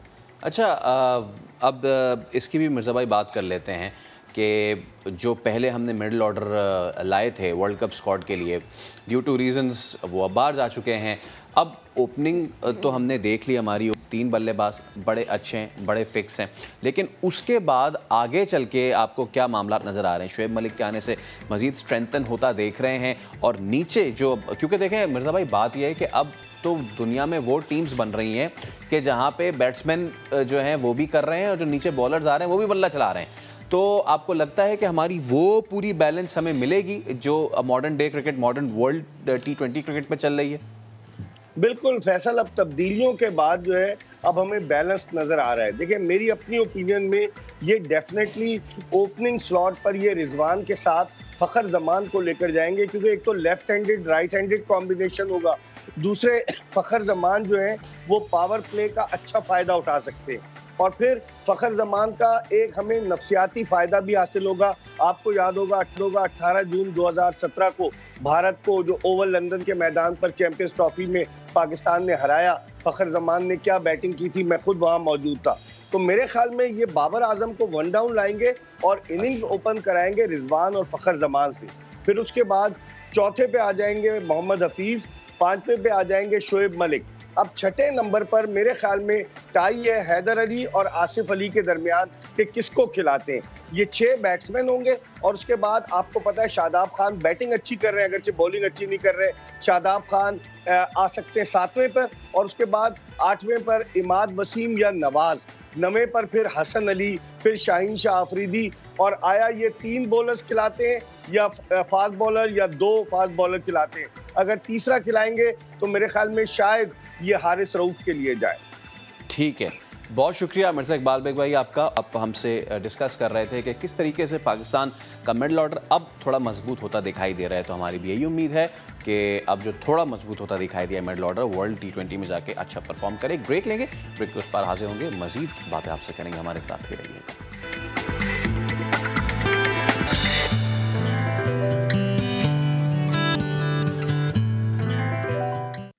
Welcome back. बाप तो बाप, बच्चे भी लाजवाब। आज हम आपकी मुलाकात जिन खास मेहमानों से कराने वाले हैं, उनके वालिद तो यकीनन किसी तारुफ के मोहताज ही नहीं हैं, क्योंकि उनकी आवाज़ कानों में रस घोलती है कराची का के काशगर। यही वजह है कि उनके नक्शे कदम पर चलते हुए उनके बच्चे भी खूब धूम मचा रहे हैं, खूब दाद समेट रहे हैं। हम अमेरिका और बरतानिया से ज्वाइन कर रहे हैं मारूफ गुलकार अताउल्ला ईसा खेलवी के साहबजादे सावल ईसा खेलवी और साहबजादी लारेब अता। लारेब ने बतौर विजुअल आर्टिस्ट हॉलीवुड की मशहूर ज़माना फिल्म जेम्स बॉन्ड के लिए काम किया। फिल्म इस वक्त ऑब्वियसली बरतानवी और अमेरिकी बॉक्स ऑफिस पर छाई हुई है। लारेब 10 सालों से बतौर विजुअल आर्टिस्ट हॉलीवुड के लिए काम कर रही हैं। वाहिद पाकिस्तानी हैं जो 2019 में विजुअल इफेक्ट सोसाइटी अवार्ड में भी नामजद हो चुकी हैं। दिलचस्प बात यह है कि लारेब अपनी इस कामयाबी का सारा क्रेडिट देती हैं किसको? अपने भाई को, सावल ईसा खेलवी को, और कहती हैं कि उनके भाई ने इस सफ़र में उनके लिए वालिद जैसा किरदार अदा किया। और सांवल को तो सभी जानते हैं, बतौर म्यूजिशियन अपने करियर को आगे लेके चल रहे हैं। तो इन टैलेंटेड बहन भाइयों से गुफ्तगू का सिलसिला अब हम शुरू करेंगे। लारेब और सांवल, सबसे पहले तो बहुत शुक्रिया आप दोनों का नया दिन में शिरकत करने के लिए। लेडीज़ फर्स्ट, लारेब आपसे शुरू करते हैं। कितना बड़ा आप अचीवमेंट समझती हैं पाकिस्तान के लिए हॉलीवुड में फीचर करना बतौर एक visual artist? First of all thank you so much, आपने मुझे इनवाइट किया शो पे। Yes, it's a huge achievement, it's काफ़ी ऑनर की बात है इतने बड़े प्लेटफॉर्म पे इतने बड़े प्रोजेक्ट्स के साथ काम करना। It's like a wish come true, dream come true. ज़ाहिर बात है कि कोई भी काम आप मेहनत, परसेवेरेंस और हार्ड वर्क, पैशन के साथ करें, you can achieve big things. मेरा बचपन से ही शुरू से ही शौक़ था आर्ट एंड डिज़ाइन और टेक्नोलॉजी में। यही चीज़ भाई ने जब देखी कि आई हैव दोस पैशंस, तो उन्होंने मुझे गाइड किया और इस तरफ मुझे सजेस्ट किया कि तुम विजुअल इफ़ेक्ट्स में अपना परस्यू करो करियर। सो इसी तरह I got into visual effects and I अपनी अचीवमेंट्स को मैं अपने भाई को डेडिकेट करती हूँ because he is always been there supportive and guiding me. ज़बरदस्त। और जब भाई की बात कर ही रहे तो सांवल भाई, थैंक यू सो मच आपका भी।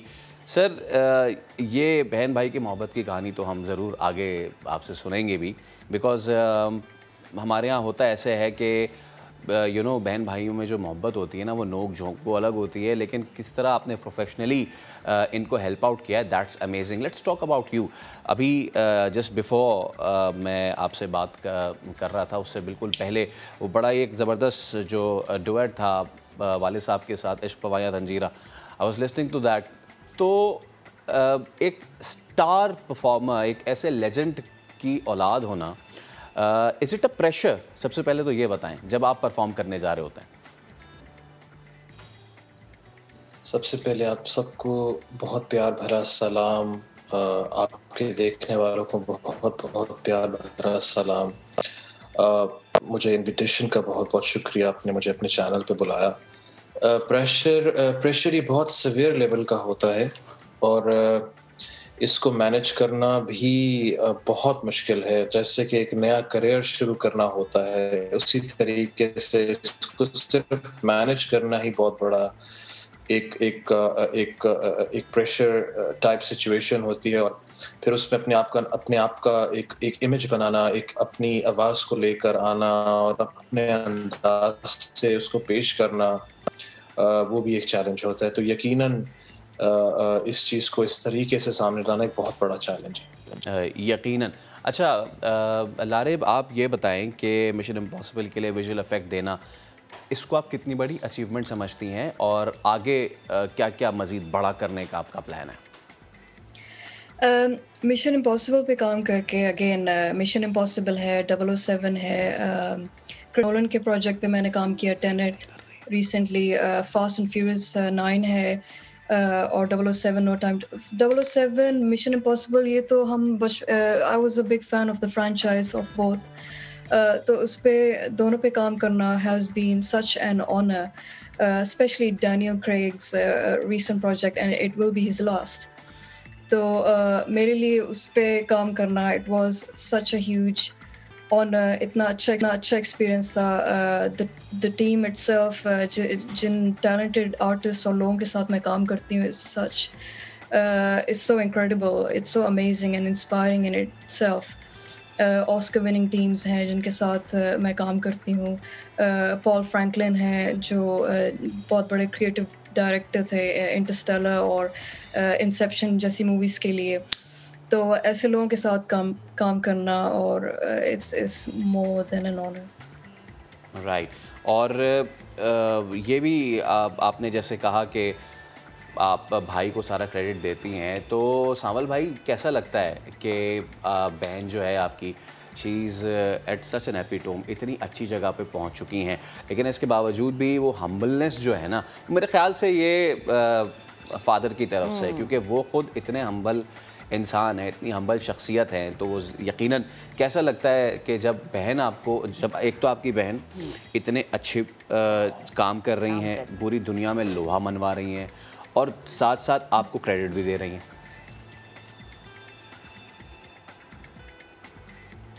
मैं ये समझता हूँ कि ये मेरे वालिद, मेरी जो वालदा है, उनको भी इस चीज़ का क्रेडिट जाता है। और मैं समझता हूँ हमारा जो एक कल्चर है, मैं उसको भी क्रेडिट दूंगा कि हम कोशिश करते हैं अपने मुल्क के लिए कुछ करते रहें, हम लोगों को इंस्पायर करते रहें अपनी क्रिएटिव वर्क लाइन के साथ। चाहे मेरी बहन हो, मेरा भाई हो, मैं हूँ, हम जो कुछ करें हम एक नई सोच को एम्बेड करें, हम नई सोच लोगों के सामने रखें कि भाई आप इस तरफ भी देखो, आप इस तरफ भी सोचो, लाइन से हट कर दुनिया को जानो, समझो, आगे बढ़ो, एज ए नेशन आगे बढ़ो, जो कुछ कर सकते हो। सोच की बात है, अगर आप अपनी एक सोच बना लें, अल्लाह ताला और उसकी कुदरत उस सोच में लग जाती है, उसको अमली जामा जो पहनाने में लग जाती है। तो अपनी सोच अगर मैं एक नियत बना लूं कि मैंने कुछ करना है और मैं कुछ करना चाहता हूं और मैं चलना शुरू करता हूं, फिर आप देखें अल्लाह की कुदरत आपको कहाँ ले जाती है। बिल्कुल। और सामल, ये तो सोच की बात होगी ना, और ये इसमें बहुत ज़्यादा हाथ आप लोगों के ब्रॉटअप का भी होता है, घर के माहौल का भी होता है। अच्छा, ज़रा अगर मैं ये पूछूं कि बतौर म्यूजिशियन अभी तक आपका सफ़र कैसा रहा, तो क्या बताएंगे, कौन कौन से चैलेंजेस ऐसे थे जो कि अभी तक आपने फेस किए और अभी मज़ीद किन किन चीज़ों पर काम हो रहा है? जी देखिए, मुझे तो अब गाते हुए बहुत अरसा हो गया। मैं तो 5 साल का था जब से मैं गा रहा हूँ। और म्यूजिशियन में जैसे थोड़ी देर पहले जो कलीग हैं आपसे मुझसे ये बात कर रहे थे कि ये नाम का ऐसा कैसा प्रेशर है, आप किस तरीके से इसको डील करते हैं। इसका नाम का बहुत प्रेशर, एक्सपेक्टेशन है। लोग समझते हैं कि मैं एक उसी लेगेसी पे काम करूँगा, उसी तरीके से करूँगा, मगर मैं ये समझता हूँ कि अल्लाह ताला ने हर इंसान को एक अपनी पहचान दी है और उस पहचान की रिस्पेक्ट करना, उस पहचान को दिल से रिस्पेक्ट करके उसको आगे लेकर चलना, ये बात मेरे फादर और मेरी मॉम ने मुझे कहा कि आप अपनी पर्सनालिटी पे काम करो और अपने आप को मनवाओ और अपने काम को आगे लेकर आओ। आप किसी और, चाहे मैं हूँ चाहे कोई और आर्टिस्ट है, कोई भी है, उसको देख के उस तरह से मत बनो। जिस दिन आप उस तरह से बनोगे आपका करियर और आपकी लाइफ खत्म हो जाएगी। तो ये गलती वो मुझे बताते हैं कि नहीं करनी। वो कहते हैं अपने तरीके से काम करो, अपने दिल, अपने मुल्क की बात करो, अपने कल्चर की बात करो, जिस तरीके से तुम चाहते हो, बट अपने तरीके से। अपने तरीके से। और ये जो अपना तरीका होता है ना, ये मुनफरिद होता है, क्योंकि जब आप किसी के तरीके को अपनाते हैं तो फिर बहुत सारे ऐसे नेगेटिव कमेंट्स भी आपको सुनने के लिए मिलता है कि कॉपी की जा रही है, अपना कुछ है नहीं और बस दूसरों को देख देख के आप काम करें। अच्छा सावल, आपने खुद कहा कि 5 साल की उम्र से आप मतलब मौसीकी कर रहे हैं, मौसीकी में आपका इंटरेस्ट है, तो कभी ऐसा हुआ कि किसी जगह पर वालिद साहब ने, अमूमन बच्चे वालिद साहब से हेल्प ज़रूर लेते हैं, लेकिन कभी कभी ऐसा होता है कि वालिद साहब भी बच्चों से हेल्प ले लेते हैं, तो कभी ऐसा मौका आया ज़िंदगी में? मैं पापा के साथ बहुत कम बैठता हूँ मौसीकी की प्रैक्टिसेस में या एक दूसरे के सामने। ये बड़ी एक अजीब सी बात है, बट होता ऐसे है कि हम अक्सर जब भी बैठते हैं हम लाइव पर म्यूज़िक पे अपना एक व्यू ज़रूर देते हैं और डिस्कस करते हैं कि हम एक दूसरे से क्या सीख सकते हैं। तो हमारी कोशिश बिल्कुल होती है, हम बहुत मौजू पे बैठकर अपने एक्सपीरियंसेस शेयर करते हैं। वो मेरी सुनते हैं, मैं उनकी सुनता हूँ। राइट। अच्छा, और आपसे गाना तो हम यकीनन सुनेंगे भी, बिकॉज आपने कहा कि बहुत कम अरसे की ज़्यादा आप साथ बैठ के जिसको कहते हैं रियाज वगैरह वाले मामलात नहीं होते, लेकिन जो आपने डुएट किया था ना वो लोगों को बड़ा पसंद आया, बहुत ज़्यादा। इससे पहले कि हम उस तरफ आएँ, लारे कैसे वालिद हैं अताउल्लाह साहब, क्योंकि हमने देखा कि आप कुछ शख्सियात ऐसी होती हैं ना, आप उनसे मिलें तो उनकी तबीयत में इतनी काइंडनेस और इतनी हलीमी होती है कि भले से आप उनसे पहली मर्तबा मिल रहे हैं, लेकिन ऐसा लगता नहीं है कि आप उनसे पहली मर्तबा मिल रहे हैं। वो आपको नहीं भी जानते, फिर भी माहौल ऐसा बन जाता है कि वो आपको शायद सालों से जानते हों। एज अ फादर कैसे रहे हैं वो, और ख़ास तौर पे मैं इसलिए आपसे पूछ रहा हूँ क्योंकि बेटे जो होते हैं ना वो तो भाग जाते हैं, बाप आता है बेटे भाग जाते हैं, वो पता नहीं क्यों एक माहौल होता है डर का, खौफ का, लेकिन बेटियाँ जो होती हैं ना वो बड़ी लाडली होती हैं। तो आप ये बताएं कि एज अ फादर अता साहब कैसे हैं? Absolutely so kind, so down to earth. जो आपने अभी मेंशन किया वो सबके साथ ऐसे मिलते हैं जैसे एज अ फैमिली है, इतने हम्बल हैं, ऐसे जैसे सबको जानते हैं। तो बच्चों के साथ तो हमेशा मेरे साथ, मेरे भाइयों के साथ हमेशा बहुत प्यार से, कभी ऊंची आवाज़ में बात नहीं की, कभी डांटा मारा नहीं, कभी हमेशा जो भी बात समझाई प्यार से समझाई, और जो उन्होंने हमें वैल्यूज सिखाए they have been sticking with us and will stick to us for the rest of our lives. They have made us what we are today. उनकी गाइडेंस, उनकी हमेशा उनके सपोर्ट की वजह से हम यहाँ जो है आज इस मुकाम तक पहुँचे हैं। तो absolutely words cannot describe the love and support that he has given to us. उसके अलावा as a person, as a personality वो सब आपके सामने है। He loves Pakistan. हमारा बचपना उनके साथ गुजरा ट्रैवलिंग में, कॉन्सर्ट्स पे बैठ के हमेशा हमें समझाना प्यार से हर चीज़ में गाइड करना। फिर हम लोग यहाँ यूके मूव हो गए, तो वो अपने काम की वजह से भी काफ़ी ज़्यादा हमें टाइम नहीं दे सके, but he's always there, he's always supportive and so kind to us. So yeah, words are not enough to describe him as he is. और बिल्कुल हम लफ्ज़ों में फैसल कभी भी बाप या माँ के प्यार को हम बिल्कुल नहीं बयान कर सकते। तो वो ज़रा गाने वाली फरमाइश।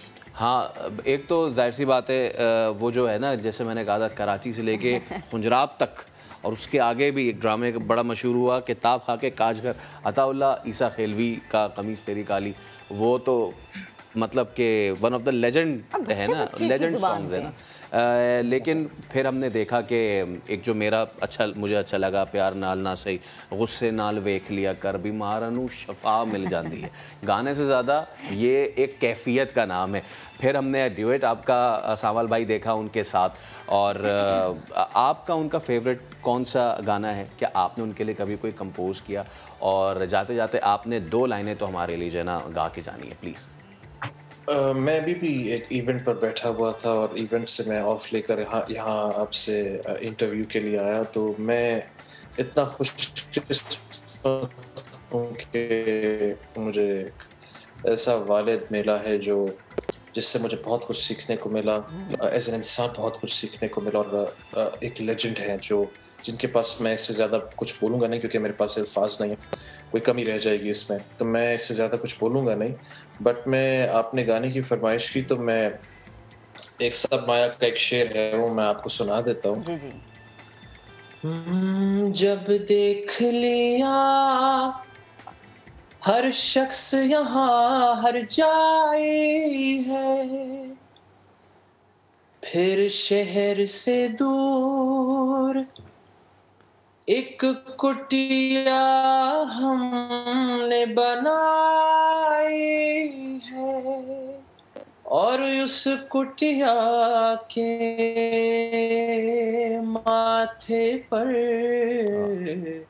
लिखवाया है सब माया है, सब माया है, सब माया है, सब ढलती फिरती छाया है, सब माया है, सब माया है।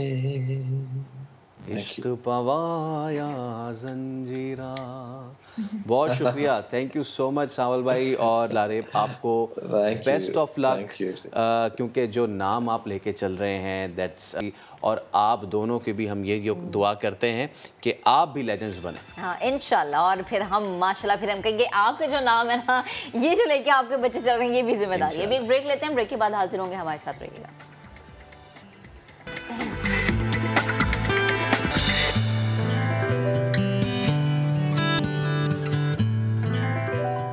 Welcome back. ख्वाजा सराओं को सेहत से मुतालिक सहूलियात देने के लिए ऐसा इक़दाम किया गया, नारोवाल DHQ अस्पताल में ख्वाजा सराओं के लिए अलग से एक वार्ड कायम कर दिया गया। और इसी पर मजीद बात करेंगे अपने नुमाइंदे काशिफ जावेद से। जी काशिफ, बताइएगा।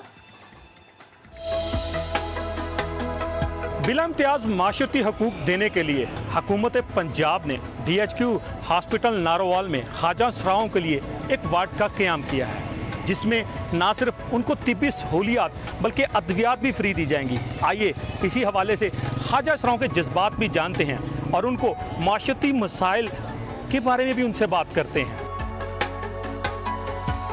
पहले हम हॉस्पिटल में जाते थे तो बहुत ज़्यादा हमें मुश्किल का सामना करना पड़ता था, तो अब हमारे लिए वार्ड इधर बन गई है नारोवाल में, तो अब हम बहुत खुश हैं।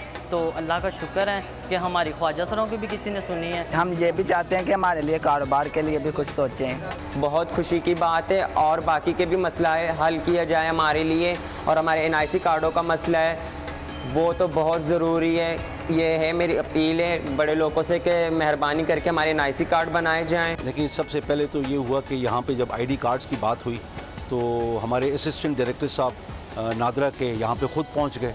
हमारे जो डिविजनल डायरेक्टर हैं, हमारे सोशल वेलफेयर के डिप्टी डायरेक्टर हैं सोशल वेलफेयर के, उन्हें एक पूरा तरीक़ाकार बताया। इनकी रजिस्ट्रेशन होना कोई मसला नहीं है, क्योंकि मालूमात नहीं थी तो उनके लिए एक चीज़ वो कहते मुहिमा बनी हुई थी। हम लाहौर में सोशल वेलफेयर की तरफ से, मिनिस्ट्री की तरफ से हम एक education and skill development centre Khwaja सराओं के लिए बना रहे हैं। जिस तरह हुकूमत पंजाब के इस इकदाम के बाद ख्वाजा सराओं में एहसास कमतरी में कमी आई है, वैसे ही हुकूमत को चाहिए कि उनके लिए नौकरियों में कोटा मुख्तस किया जाए ताकि वो नौकरी हासिल करके माशरे में बेहतर मुकाम हासिल कर सकें। कैमरामैन मोहम्मद ज़करिया सज्जाद के साथ मोहम्मद काशिफ जावेद, समा न्यूज़, शकरगढ़। चलें, अच्छी बात है, थोड़ा थोड़ा ही सही लेकिन काम तो हो रहा है ख्वाजा सराओं के लिए। आगे बढ़ते हैं, ज़रा लाहौर का रुख करते हैं। सदियों पुराना बाजार है जिसका नाम शहजादा सलीम और शेखों के नाम पर रखा गया। अब आप सोच में पड़ गए होंगे कौन सा बाजार है। 400 साल गुजर जाने के बावजूद आज भी यहाँ की रौनकें बहाल हैं और दीदा जेब खुद से तैयार किए जाते हैं। जो भी लाहौर जाता है ना, यहाँ से खुस्सों की शॉपिंग ज़रूर करता है, बड़े सस्ते खुस्से मिलते हैं। आयशा ताकि रिपोर्ट आपको दिखा। अंदरून लाहौर का टेक्साली गेट और इसमें वाक़ई 400 साल पुराना शेखुपुरिया खुस्सा बाजार।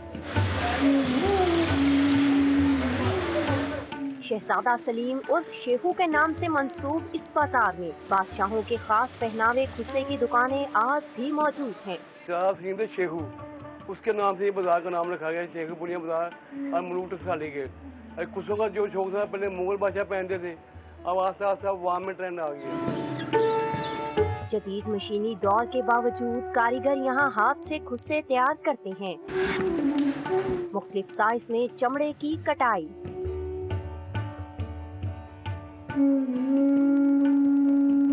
फिर कपड़े की चिपकाई,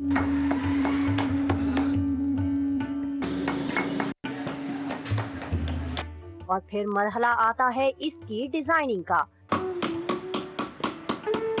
बाद में सिलाई करके इसे हतमी शक्ल दी जाती है। मार्केट चमड़ा लिया के ते इत्थे अपनी दुकान ते लिया के उन्होंने लीकाई करके उन्होंने कट के धो के सोल कारीगर को पहुंच जाते हैं। सिलाई हो जाता, सिलाई होने तो बाद फिनिश होने तो बाद मार्केट। ये खुस्से शादी ब्याह की तकरीबात के लिए खास तौर पर खरीदे जाते हैं। शेखुपुरा से आया हूँ, खुस्सा लेने आया हूँ शेखुपुरिया बाजार में। मेरी शादी है इसलिए मैं अपनी शादी के लिए परचेज करने आया हूँ। इन खुस्सों में मुल्तानी, मुगले आजम, बहावलपुरी, वेलवेट, दबके और एम्ब्रॉयडरी वाले खुस्से शामिल हैं। इंडियन तार चलती है, पाकिस्तानी तार। पहले सोने चांदी की तार के ऊपर सोने का पानी फिरता था, बड़े शौक से लोग बनवाते थे, मुगले दौर से चलते आ रहे हैं। शेखुपुरिया बाजार में चंद 100 रुपए से लेकर हजारों रुपए तक की कीमत के खुस्से मौजूद हैं। इंसानी दस्तकारी का खूबसूरत शाहकार खुस्सा न सिर्फ माजी बल्कि दौरे हाजिर में भी हर खास आम में मकबूल है, जिसे न सिर्फ मुल्की बल्कि गैर मुल्की भी पसंद करते हैं। कैमरामैन लियाकत बशीर के साथ आयशा आता, समा, लाहौर। तो अगली बार जब आप जाएंगी छुट्टियों पे तो ले आइएगा खुद से अपने लिए। हाँ। और आपके लिए नहीं, मेरे लिए मर्दाना खुद से भी होते हैं तो फिर हाँ। ले आइएगा। चलें जी, फैसल के लिए भी ले आऊँगी और अपने लिए तो वैसे भी मैं खरीदती रहती हूँ, चूँकि मैं छोटी से बड़ी जब हुई तो लाहौर में थी, तो ये अंदरून लाहौर का वो हिस्सा है जहाँ पर आप खूब खुल के शॉपिंग कर सकते हैं और बड़ी सस्ती शॉपिंग कर सकते हैं। अच्छा जी, अब प्रोग्राम के आखिर में इस्लामाबाद ज़रा आपको लिए चलते हैं, फैशन का अहवाल आपको बताते हैं। खूबरू मॉडल्स ने दिलकश मलबूसात की नुमाइश की है। क्या क्या फैशन इस्लामाबाद में इन है, अरहम खान की रिपोर्ट में दिखा देते हैं। फैशन की रंगीनियां और हुस्न की रानाइयां, इस्लामाबाद में जदीद मलबूसात की रूनुमाई। कोरोना के वार थमने पर मॉडल्स खुशी से सरशार, पहनावों में नया क्या है ये भी बता दिया। बहुत टाइम बाद ये इवेंट हुआ है, मैं तो बहुत इंजॉय किया, बहुत मजा आया है। घर बैठी हुई पब्लिक जो हमें देख रही होती है उन्हें भी पता चल जाता है फैशन के बारे में कि क्या फैशन में इन हुआ है, क्या आउट हुआ है। फैशन में ज्यादातर वेस्टर्न ड्रेसेस चल रहे हैं, वेस्टर्न कट्स चल रहे हैं। यंग टैलेंट के लिए इस तरह के इवेंट्स और भी होने चाहिए और इसके अलावा हम ताकि एंजॉय कर सके। उरूसी मलबूसात में मशरकी सकाफत का कोई मुकाबला नहीं, पगड़ी और शेरवानी ही तो दुल्हनिया की शान बढ़ाती है। मॉडलिंग के मैदान में कदम रखने वाले लड़कों को भी पूरा मौका दिया गया। जितने भी नए फैशन शो के अंदर जो फेसेस आए हैं हमारे पास, ये वो टैलेंट है जिनको हमने स्पेशली प्रमोट किया है कि आप आगे हैं, आप अपना स्किल लेवल देखें। फैशन मेले में बाकी तो सब ठीक, लेकिन कोरोना SOPs को नजरअंदाज किया गया जो खतरे से खाली नहीं। कैमरामैन इसरार सलीम के साथ अरहम खान, समा, इस्लामाबाद। तो ये फैशन शो आपने देखा और आज का शो भी आपने देखा, उम्मीद है कि आपको पसंद आया होगा। कल आपसे इंशाल्लाह फिर से मुलाकात करेंगे। अपना बहुत सा ख्याल रखें, डेंगू कोविड से बचे और आजकल ये जो सीजनल फ्लू चल रहा है ना और खांसी, प्लीज इससे भी बचें। अपना बहुत सा ख्याल रखें। कल आपसे दोबारा मुलाकात होगी। अल्लाह हाफ़िज़। आप भी बचें। आप भी ख्याल रखें।